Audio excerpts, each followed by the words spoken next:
Wait till you're announced. We've not yet lost all our graces. The hounds will stay in chains.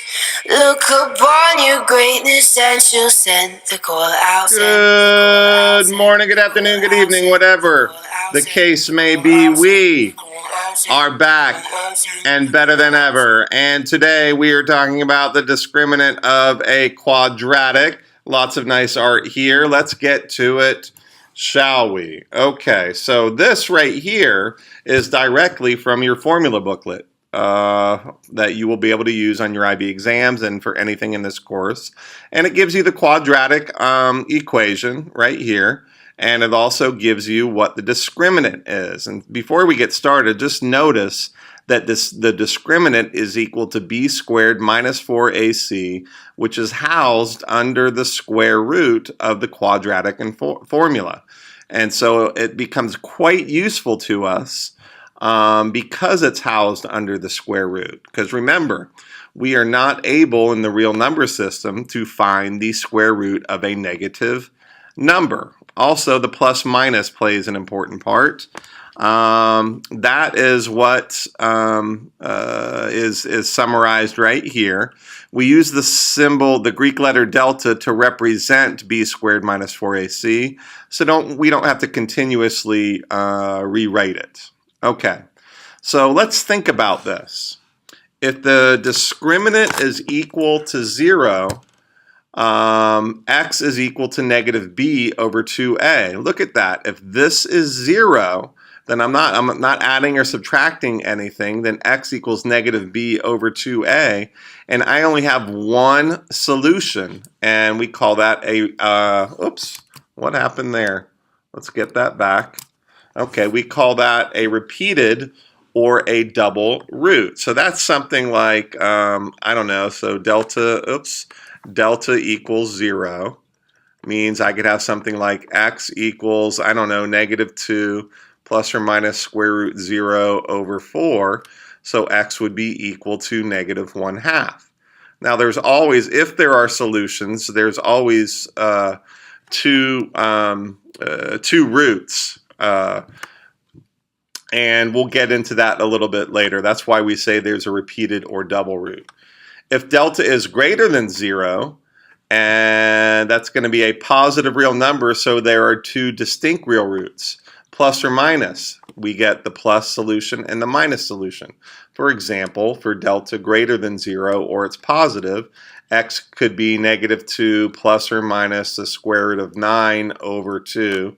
And then we would have negative 2 plus 3 divided by 2 and negative 2 minus 3 divided by 2 because we do the plus or the minus, and I'm not going to simplify it.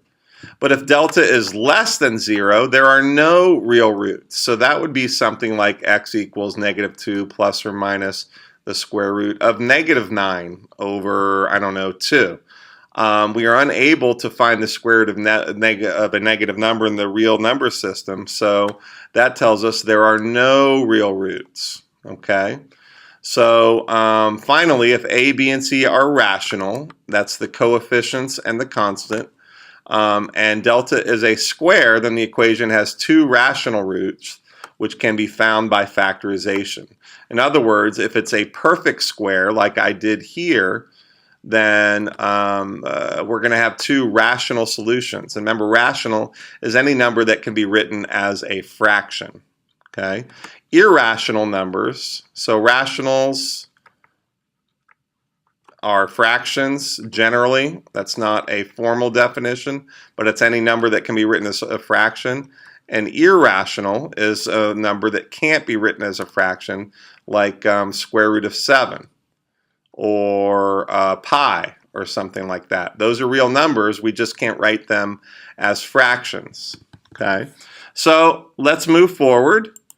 Use the discriminant to determine the nature of the roots of. Okay, so for a, remember the discriminant is what is under the square root, and that is b squared minus 4ac.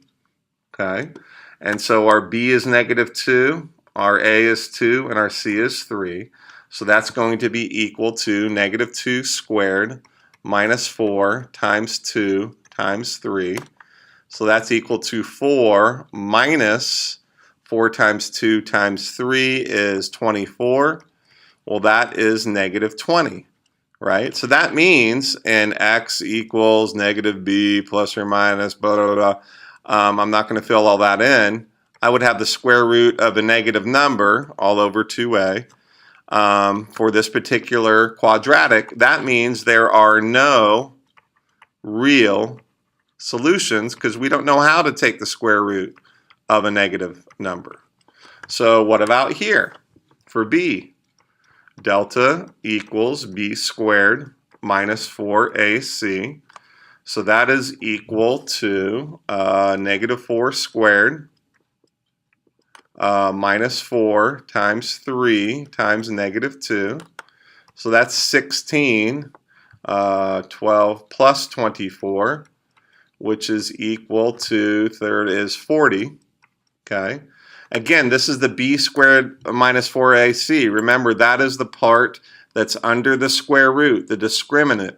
So as part of the quadratic formula, I would get x equals negative b plus or minus square root of 40 all over 2.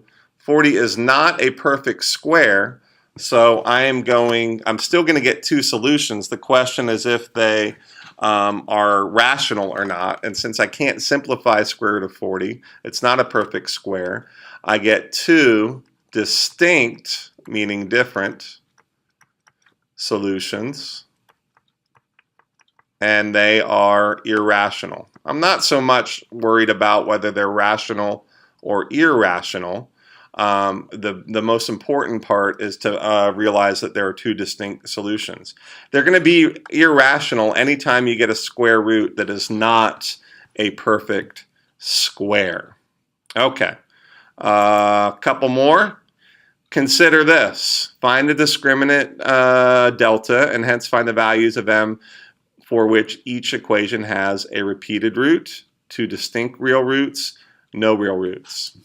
Well, a repeated root is actually one solution, and that's when delta is equal to 0. And I'll show you that when we finish. I'll show you why it says a repeated root. Two distinct real roots, so that's going to be for delta greater than 0, it's positive. No real roots is when delta is less than 0. So the key thing here is the 0. So for all of these, I need to find out for what value of m is delta equal to 0. So I'm going to set delta equal to 0 because that's the key. And delta is b squared minus 4ac equal to 0. And so b is negative 2, and I'm not going to stop writing this out. We understand that negative 2 squared is 4. Minus 4 times 1 times m equals 0. So 4 minus 4m equals 0. Negative 4m equals negative 4. M equals 1. So when m equals 1, that's when it is equal to 0. Okay? So a repeated root is when m is equal to 1. So that's our solution there.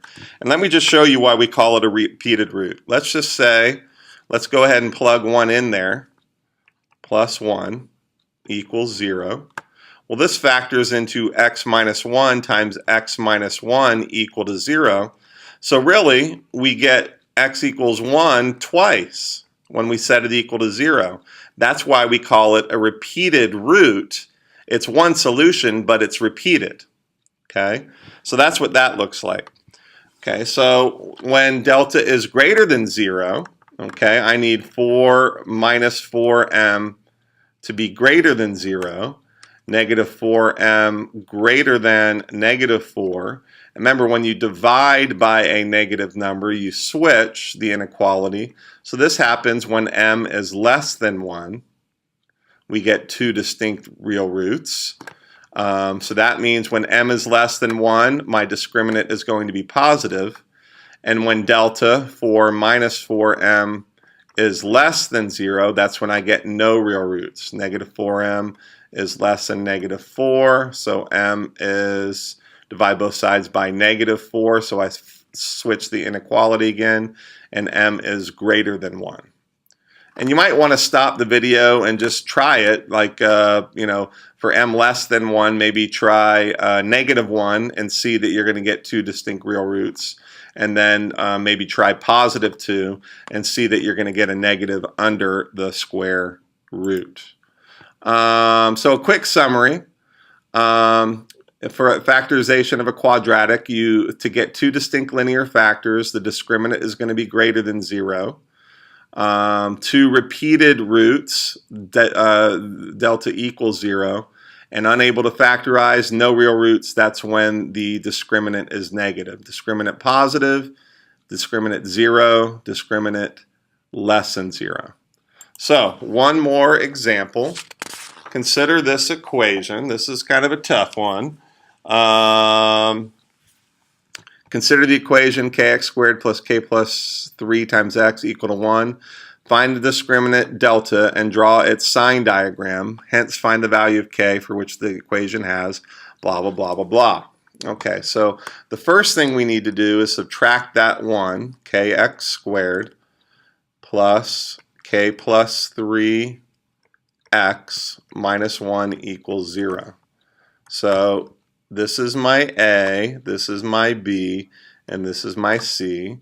So delta is equal to b squared minus 4ac, which is equal to k plus 3 squared minus 4 times k times -1.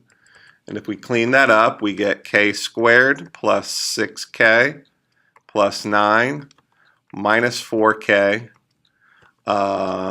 times -1. So that's actually going to be, oh, I put an x, what a loser I am. Minus 4 times k times -1 is actually plus 4k. So we clean that up and we get k squared plus 10k plus 9. Now remember, this is the discriminant. This is it. This is the discriminant. This is b squared minus 4ac simplified. So we need to find out when that is equal to 0. Okay, so we're setting it equal to 0. So that's going to be k plus 9, k plus 1, if I factor that, equal to 0. And so my points are k equals -9 and k equals -1, my solutions. So what do they mean by sign diagram? Okay, well, -9 and -1 are the values for which the discriminant is equal to 0. Okay, so this is called a sign diagram. Okay, and what I'm going to do is find out when k squared right here, let's do this, k squared plus, oh, this should be 10k, sorry. When is this going to be positive and when is it going to be negative? So I choose points that are in these intervals, and to the right of -1, a good choice is 0. So if I plug 0 here and for k here and here, my result is positive. That means anything, any value of k to the right of -1 is going to result in the discriminant being positive. Between -1 and -9, let's try -2. So -2 squared is 4, minus 10 times -2 is -20, plus 9 is -11, so that means that's a negative number. And then if I try -10, to the left of -9, -10 squared is positive 100, 10 times -10 is -100, 100 minus 100 is 0, left with positive 9, so that means it's positive. Okay, so this 2 distinct real roots is when delta is greater than 0. Remember, this is a sign diagram for k. So delta is greater than 0 when k is greater than -1 or k is less than -9. For part B, 2 real roots, then delta is going to be greater than or equal to 0. that means, the greater than two real roots, two distinct real roots, and two real roots means it could actually be a double root, so 0 has to be included. So that means k is greater than or equal to -1, or k is less than or equal to -9. Because if it is equal to 0, there's two real roots, but we have a double root, and they may or may not be different. So for a repeated root, that's when it has to be exactly equal to 0. So that would be k equal to -1 and k equal to -9.